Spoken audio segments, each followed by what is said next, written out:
I fucking told you. I fucking told you. How many times? How many times did I fucking sit up here and tell you about this man? How many times did I sit here and tell you, I want to see Taylor Heinicke with the ones. I want to see what Taylor Heinicke has. You just watch with your own eyes. Watch with your own eyes, man. It's so easy. Look at the man.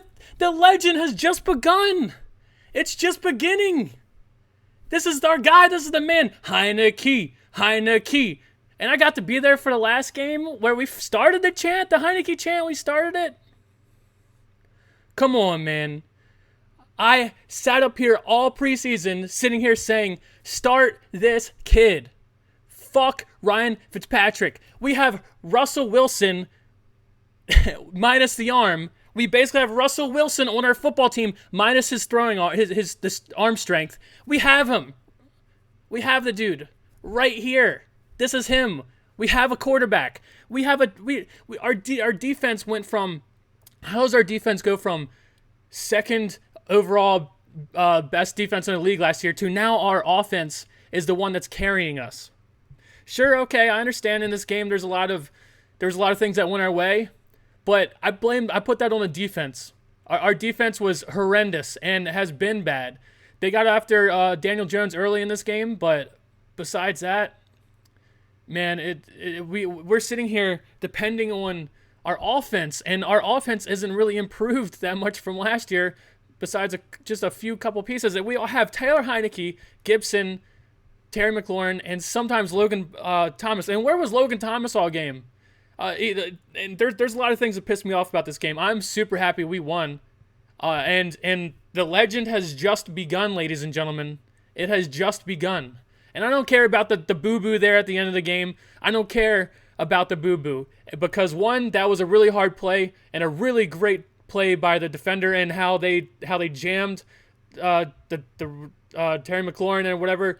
Hats off to them. They made a hell of a play. But like they said, like Ron Rivera said to the team last week, it's not about what happened last week. It's about how this team responds. And the same exact thing applies right there. Taylor Heinicke threw his helmet on the ground, thought the game's over, real pissed off or whatever. But the game wasn't over, and he had a chance to redeem himself, and he did. The old football team that we're used to seeing would not have made that comeback. They would not have made that comeback. It's like Ron Rivera said, it's not about what happened last week. It's about how you respond to it. That's who makes you who you are. Guess what? The legend has just fucking started, ladies and gentlemen. And I fucking told you.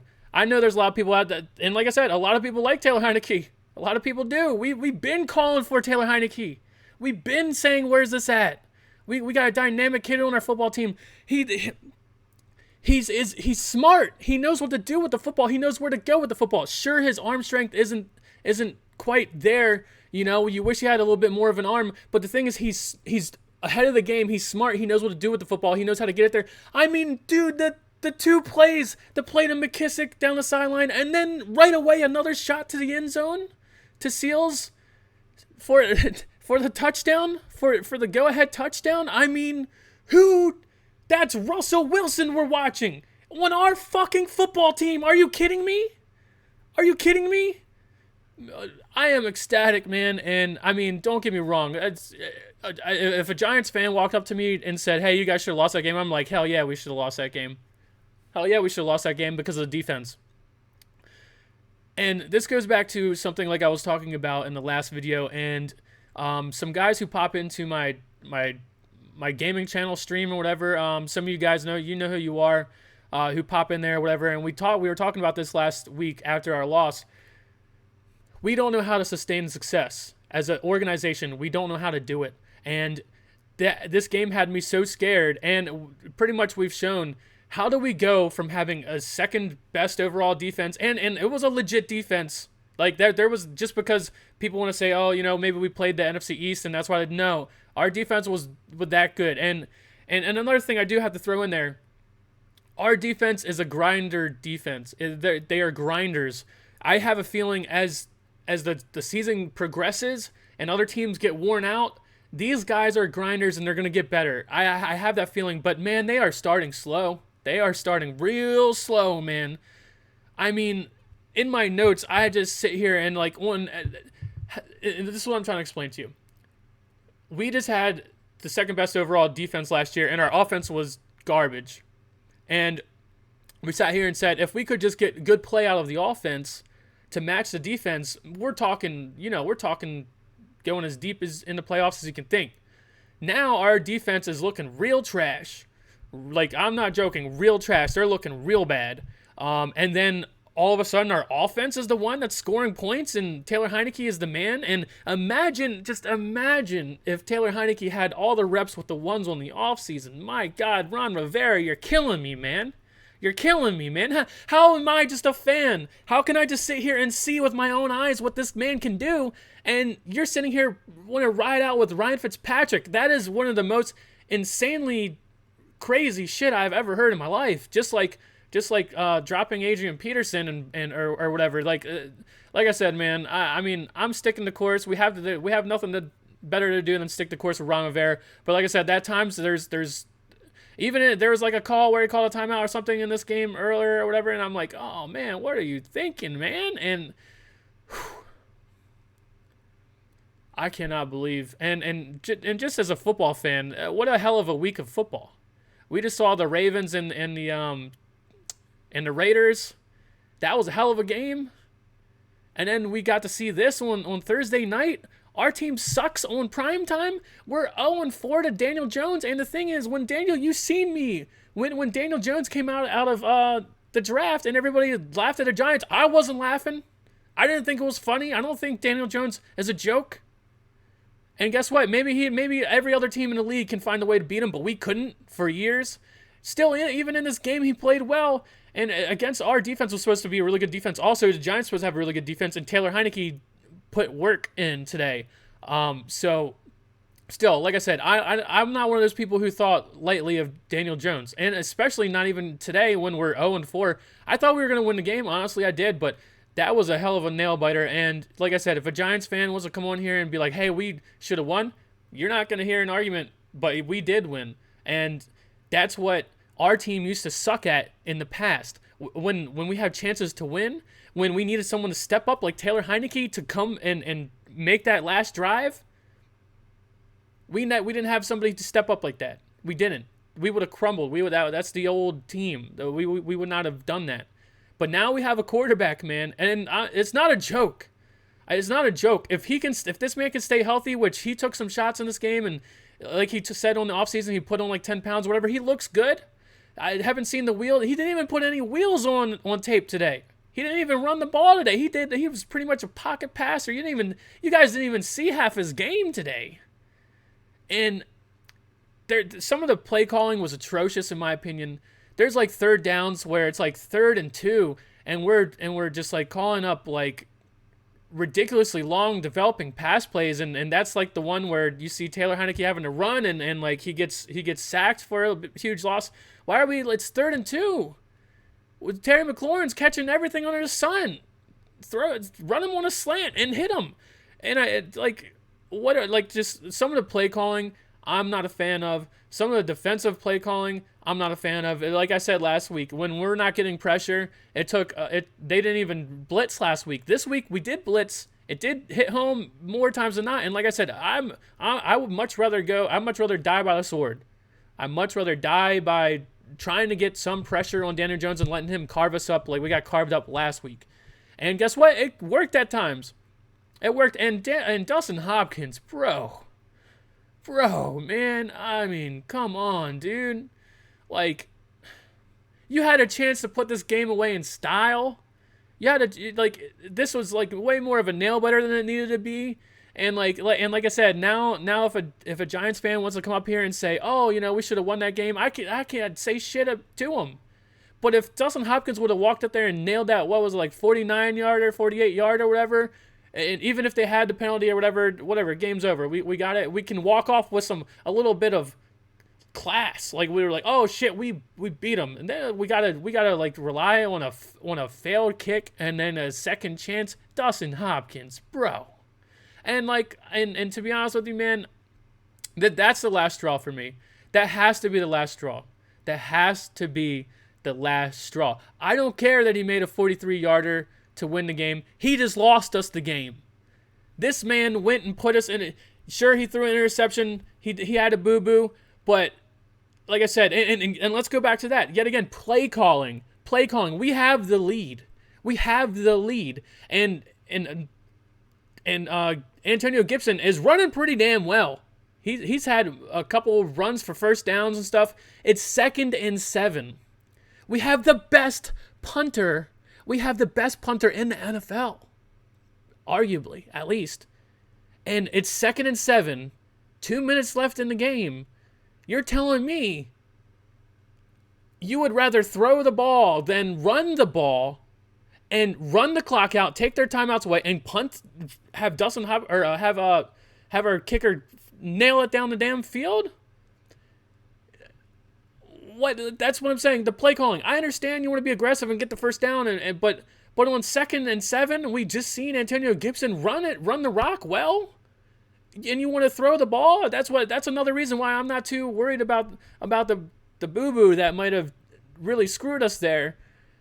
Why are we throwing the ball there? We run the clock out. Run the ball, run the clock out. Throw on third. Sure, if you want to throw on third down, cool. 2nd down and 7, and Antonio Gibson just had like a 10-yard run or something like that. Like, the play calling. That's what I'm saying. There's that, and this was an entertaining game. And the biggest thing about this game, the reason I'm so hyped, is we have a quarterback. We have hope. Look around the NFL, man. Look around the NFL. We thought we're gonna ride out a defense, a really good defense, and just try to get anything out of an offense we could, and maybe have a chance of doing something this year. No, look around the NFL. Look at the teams. I don't like it. I like watching good defense play, but look around the NFL and look at the teams who are winning and being dominant. Teams that have quarterbacks. We have a damn quarterback now. We have one. And it blows my mind that even just a week ago, we're sitting at like, the thing is, even in this game, Taylor Heinicke would have put up way more points if he had the ball. He never got the ball. Every time he got the ball, he pretty much did something with it. I think like two drives or whatever, they went 3 and out or something like that. But if our defense wasn't on the field the entire game and Taylor Heinicke had a chance to score points, he would have scored more points. He would have. And in the game last week, Ryan Fitzpatrick stunk it up for almost an entire half of football. If Taylor Heinicke had more time to touch the ball, he would have scored more points, man. And that's what I'm saying. Like, what a roller coaster of a game. What a roller. When when after the interception, of course I was real upset. Of course I was. But then when I seen the defense, give them some credit too. They got to stop there or whatever. But when I seen we had 2 minutes, I knew. How crazy is it that last year you would think, oh man, we need our offense to do something, we're screwed. And then now it's this season, we're like, we need a defense to make a stop, we're screwed. How crazy is it that we have flip-flopped our entire team in a season of football, like our off season of football?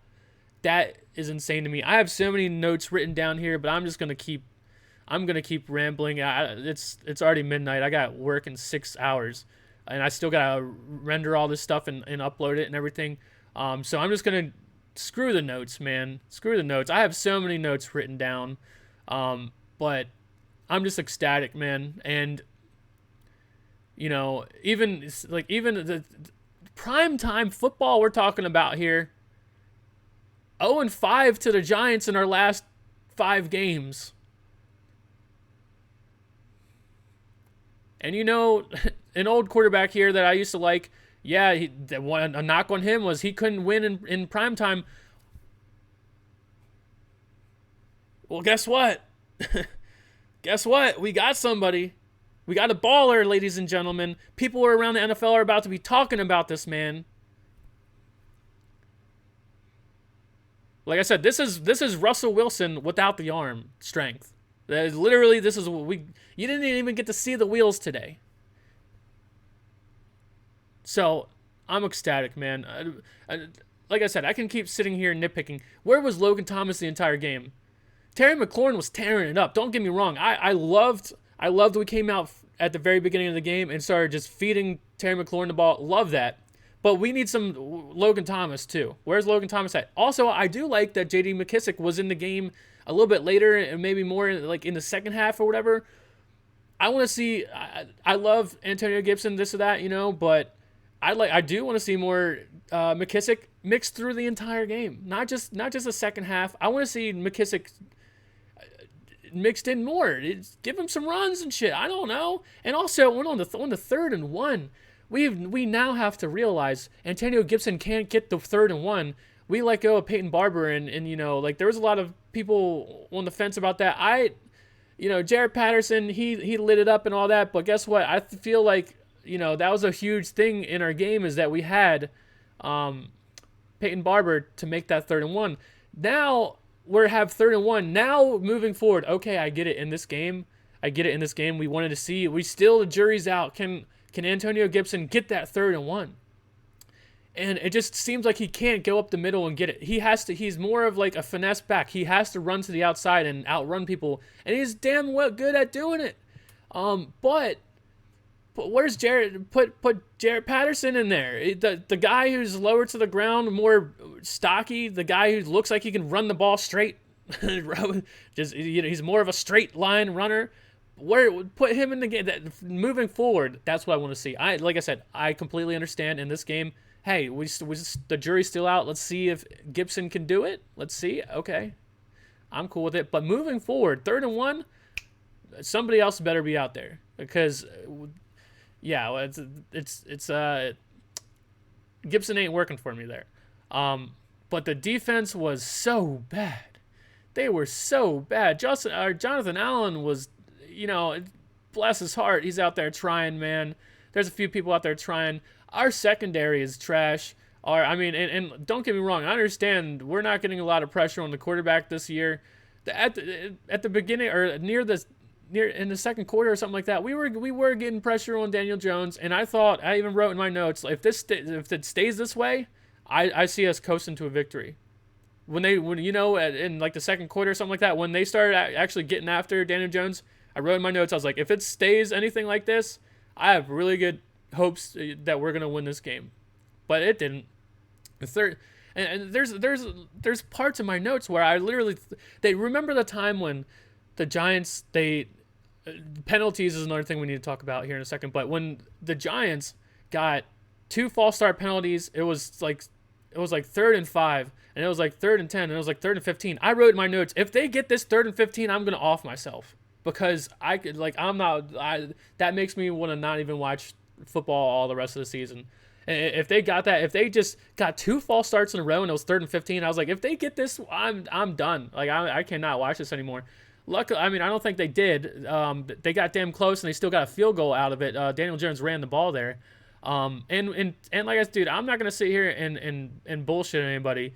Yeah, that Daniel Jones running touchdown, that should have been a touchdown. I know that was a BS call. We got some calls in this game. And another thing is that there was just a lot of penalties in this game, and I'm not a huge fan of it. And going back to Ron Rivera, like I said, I'm on the Ron Rivera train. I'm not getting off until something dramatic happens.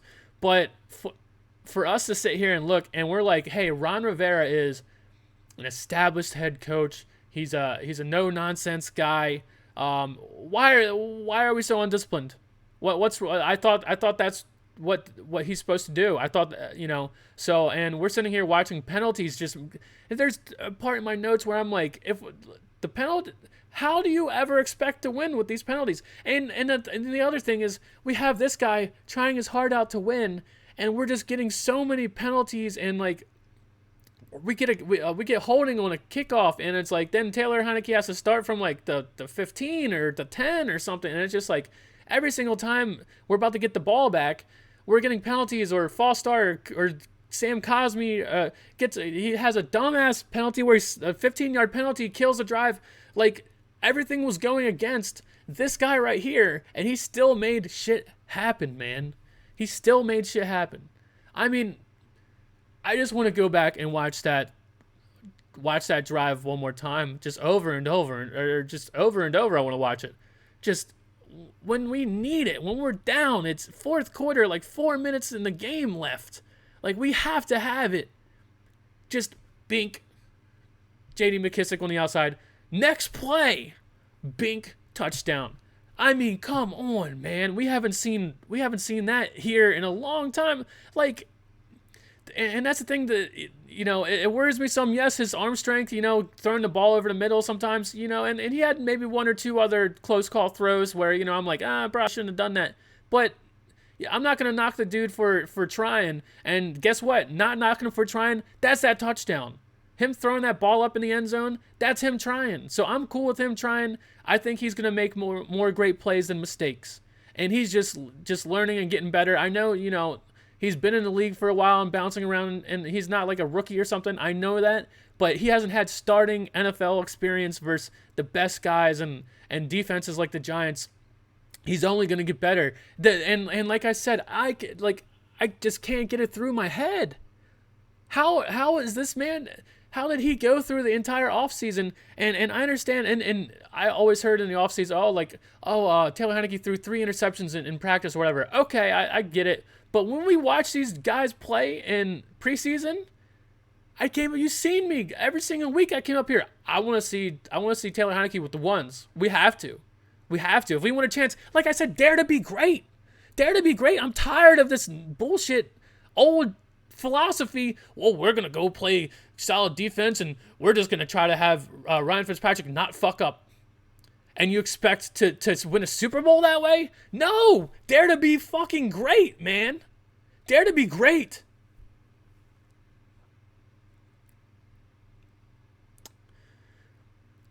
I don't really know what else to say. I could sit here and harp on the defense even more. Chase Young, Montez Sweat had a couple plays, and they got pressure, and the thing is, they were getting some pressure on Daniel Jones. They were claps in the pocket, but we need sacks. We need results. We need results, man. And as we're learning now, William Jackson III, yeah, I can tell he can make plays of this that, but like I pointed out in preseason, he gets penalties. He does. It's gonna keep happening. He's gonna make some plays and give up plays. And he was one of the better guys on the defense. But our entire defense, Cole Holcomb, obviously, that's one of the only dudes trying his heart out as well. Jamin Davis, irrelevant. He had like one decent tackle in the game that I can remember. Wasted draft pick. And I understand everyone's going to say, oh, we got to give him time. He's a first-round draft pick. People are throwing quarterbacks out there that are first-round draft picks. And we're sitting here stashing, trying to hide a first-round draft pick. The man is not making plays. Like, he looks like a deer in headlights, doesn't know what the hell he's doing. And we need help bad. John Bostic, he looks bad. But he had a couple plays in this game. The whole defense was bad. Kendall Fuller had a few good plays. Just, man, and we had so many bad plays. I'm sitting here in my notes saying, F it, put DeShazer Everett out there. Give me DeShazer. Like our defense was real bad. I'm sitting here calling for the bench. Give me DeShazer Everett out there. At least he's gonna try his damn heart out. I know that. Like, it's bad. Our defense needs to step it up, man. They need to step it up. And like I said, we can score points. I'm positive of it. We can score points. But if our defense, it's so weird. It's the other way around. Our defense was the shit last year, and our offense couldn't move the ball, so our defense is always on the field. Now it's our defense but now it's like the same, but it's like our offense can score, but they're not getting the ball. Because our defense is trash now, and they're just constantly giving up third downs, having all these mental mistakes, penalties out the ass. I don't know. It's insane. But like I said, man, this video is getting long. What a game. What a nail biter. I even have friends, I live in Baltimore. I even have friends that they don't give a shit about our football team. And if they had a chance, they would be talking shit about our team. They would want us to lose this or that, but they're like on Facebook like, damn, that was a hell of a game, man. And I'm just like, yup, And for the first Monday night football game to pop off like that, the Ravens and the Raiders, and then now I guess they already had a Thursday night game, right? But still in the same week. What a week of football. Now we get a longer rest for our guys or whatever, and our coaches better get the head out of their ass, man, because like I said, some of the play calling, our defense needs to figure it out, man, before our next game. Playing the Bills, right? Well, I mean, that's all I got, man. I'm curious to see your guys' comments. You know, I read all your guys' comments. I appreciate it. I appreciate you guys watching. Hell of a game. It's looking up. We have a quarterback. And like I said, in this league, look around the league. Yeah, defense used to be the determining factor for a lot of teams winning the Super Bowl and this and that. We still have the chance for our defense to be good. There's still a chance. But look around. Look at the Patrick Mahomes. Look at the Russell Wilsons of the world. Look at everybody. Even Joe Burrow can run the ball and stuff. Look at all these star quarterbacks and how they play. And we have a similar guy now. And it shows. He can score points. If you can give him some help, Terry McLaurin and him are just automatic. Throw him the ball. All right, well, I'll see you guys in the next one. Hail to the Washington football team. Peace.